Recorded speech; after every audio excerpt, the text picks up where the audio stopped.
One of my favorite interviews of all time was with the great, now late Jack Welch. Jack grew GE's market value from 12 billion in 1981 to 410 billion, a growth value of over 4,000% when he retired 20 years later.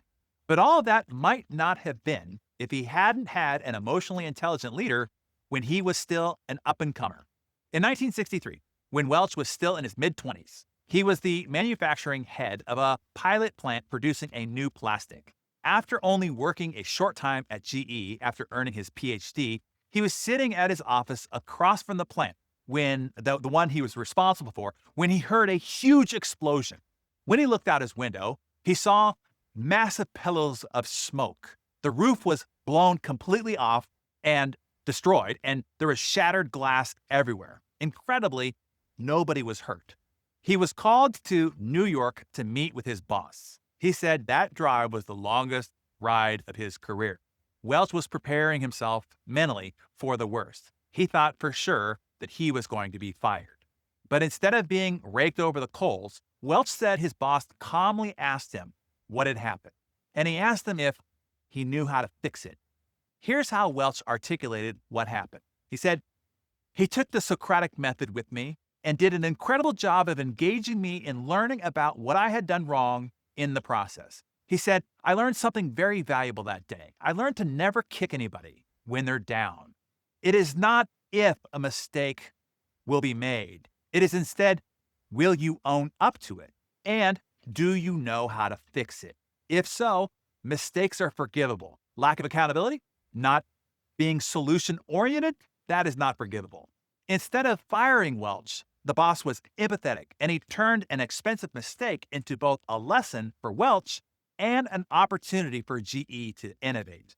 In the end, the failed project resulted in a better product than GE's risk-averse competitors. And the boss successfully groomed the emotional intelligence of what would become one of the greatest business icons of the century.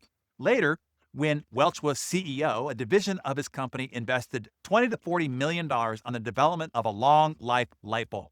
Jack said it was perfect for the new environmental movement. It was energy efficient, it was long-lasting, but it was before its time. It was expensive, costing $10.95 each, and the project fell under its own weight and it had to be shut down. Welch, instead of rolling heads and criticizing the $20 to $40 million failure for the executives that led it, he instead threw the 74 executives who were part of that project a party, a dance. They held a big dance and he gave them all VCRs as a gift.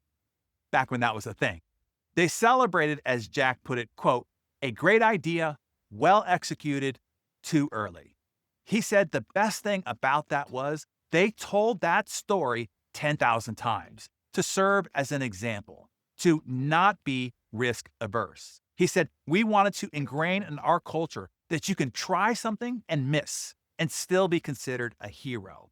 Jack learned that the one thing that can kill a culture of innovation is the F word, fear. That emotional intelligence that he learned from his boss in his mid-20s made the 4,000%, $398 billion growth that Jack led later possible. In the 21st century, the skills you need to be successful are constantly changing.